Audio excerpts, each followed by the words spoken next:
Então, aliás, se inscrevam lá, depois eu deixo aqui na descrição, se inscrevam lá no canal da Maria Alice, né? O Tem canal é vários Maria conteúdos Alice lá. Silva. Ok. Eu vou deixar Isso, aqui tem na bastante descrição conteúdo. se eu não deixei já, não lembro. Mas bem, e ética animal, né? Já que você pesquisou tanto sobre essa área, de que se trata essa área, né? Qual é para quem não sabe, né, de que se trata essa área, qual o interesse do eticista, não sei se chama desse jeito, né? E eticista É, animal? Oi. Então, mas bem, eticista. eticista, ok, Vou eticista. explicar agora. Eticista, por quê? Ética animal, assim, eu não gosto de dizer que a ética animal ela é uma área separada, sabe? O meu ativismo acadêmico, toda a minha luta, minha contribuição é para dizer que toda a ética ela tem que ser uma ética animal. Afinal de contas, a gente está falando, quando fala de ética, sobre o dever ser, como nós devemos ser, como nós devemos agir para com os outros, né?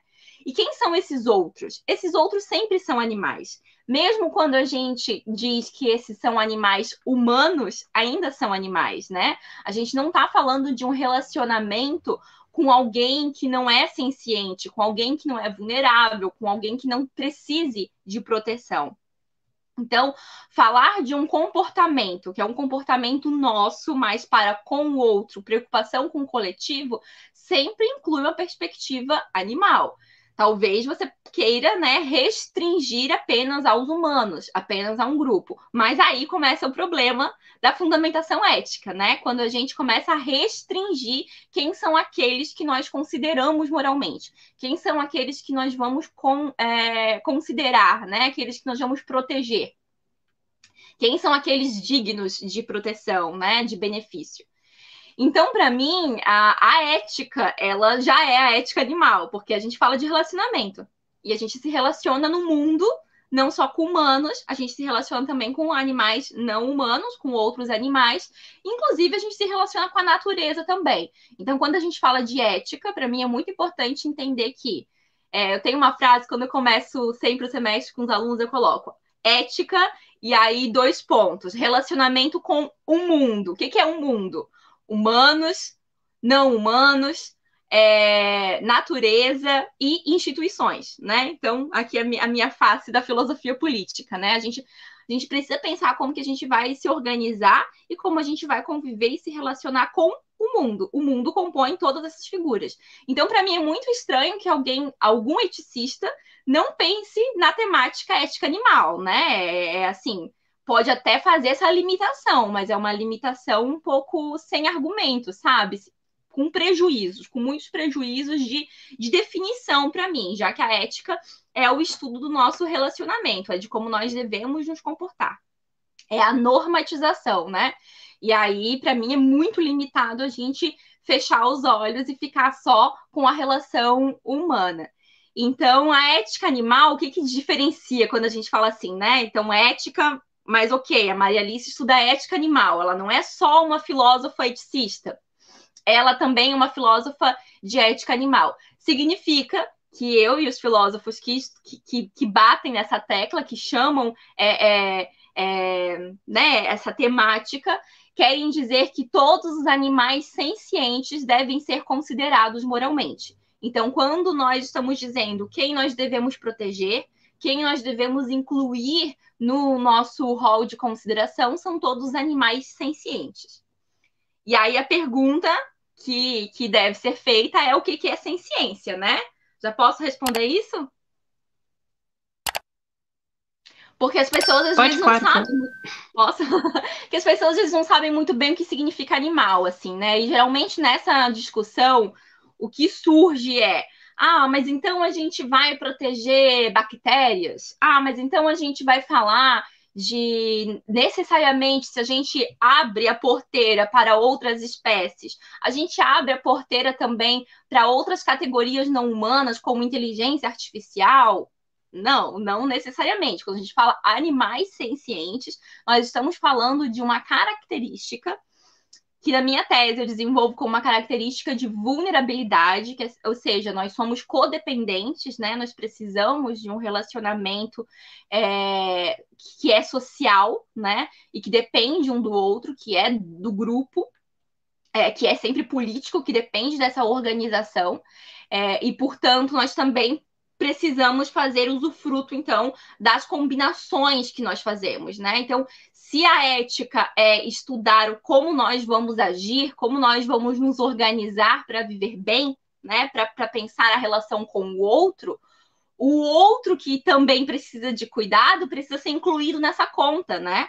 O outro também é aquele que sofre. Então, o animal senciente, e a senciência é uma capacidade biológica, né, que os neurocientistas já atestaram. Tem a declaração de Cambridge, né, da neurociência, dizendo quais são os animais, e praticamente todos os animais que as pessoas comem, por exemplo, são sencientes, inclusive camarões e peixes, né? São sencientes, eles têm um sistema nervoso central, mesmo que não seja igual ao sistema nervoso central dos animais mamíferos, eles têm um tipo de sistema nervoso que faça com que eles consigam elaborar dor e prazer de uma maneira um pouco mais complexa e subjetiva, né? Não é só dor física, mas tem uma subjetividade ali. Então, é sobre essa vulnerabilidade, que não é uma vulnerabilidade só do corpo, né? Não é estar só suscetível ao ataque por conta do corpo e da dor física, mas é também psicológica, é também de um planejamento de futuro. São com esses que nós estamos falando, né? Com animais sencientes. Então, quando a gente fala de ética animal, a gente está falando de uma discussão que se refere, né, à consideração de todos aqueles que sentem dor, prazer de uma maneira um pouco mais complexa. Todos os animais sencientes, desde peixes, camarões, né, até os animais mamíferos de grande porte, como nós humanos. Ok, perfeito. Aliás, entraram umas 20 pessoas aí, então vocês que entraram agora, compartilhem essa live para todo mundo aí no Facebook, no WhatsApp, para a gente ter cada vez mais questões, cada vez questões mais ricas aqui na live. Vocês vão poder deixar perguntas aqui no chat e aí a gente vai fazendo ao longo da live, né? Eu vou selecionando aqui, mais ou menos, e organizando para a gente poder fazer todas as perguntas. Mas bem, e as questões da ética animal, né? Qual questão que o eticista dessa área enfrenta que os filósofos de outras áreas, por exemplo, não enfrentam, né? Quais são as principais questões da ética animal? Olha, a principal questão que há tempos não aparece, mas apareceu aqui no chat e aí eu vou colocar, né? Há tempos eu não me deparo com isso, mas acho que essa é uma primeira questão, né? A questão sobre a racionalidade. Então, o José Carlos colocou assim: o bom é que ela está rompendo com Descartes, que separou animais racionais e irracionais. Sim, nós rompemos com Descartes em muitos sentidos, né? Nós, e aqui estou falando em nome da filosofia contemporânea mesmo. Racionalidade não é mais a característica central há muito tempo, né? Kant teve grandes problemas quando ele quis dizer que o termo de dignidade, né, é aplicado a todos os humanos, mas o termo surgiu por conta de uma vontade de representação moral dos animais humanos, ou seja, uma característica que é limitada à racionalidade moral, né? Que é de fazer escolhas, de poder operar com princípios universais, que é limitada, inclusive, entre os humanos, né? Então, quando a gente fala de racionalidade e irracionalidade, a gente precisa entender que tem uma escala aqui enorme que não está restrita à espécie, que fala, inclusive, entre os indivíduos. Então, essa é a primeira questão. A gente precisa entender que a discussão de ética ela é muito limitada quando ela quer pensar só sobre espécies, porque ela pensa de uma maneira muito hegemônica e, portanto, muito errada. Indivíduos são racionais ou irracionais, seja lá o que isso significa. O termo mais adequado, a gente não usa mais esse termo racionalidade, a gente usa o termo autonomia. E aí a gente tem graus de autonomia, né? A gente tem, por exemplo, humanos que têm autonomia moral forte.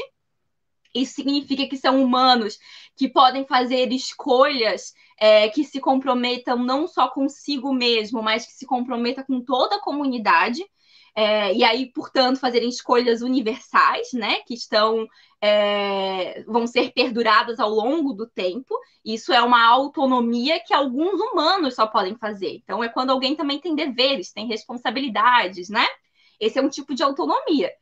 Se é esse tipo de racionalidade que nós estamos querendo colocar na discussão, a gente tem um problema muito grande para falar de ética. Porque aí a gente não está falando só de humanos, a gente está falando de humanos adultos com capacidade de escolhas no momento específico de sua vida. Porque a gente tem, inclusive, humanos que perdem a capacidade de escolha, né? Que não são autônomos fortes, que não podem operar o imperativo categórico, que não podem se comprometer universalmente com todo mundo. E, inclusive, tem humanos, daí eles vão me dizer, não, mas o humano pode ter perdido essa capacidade.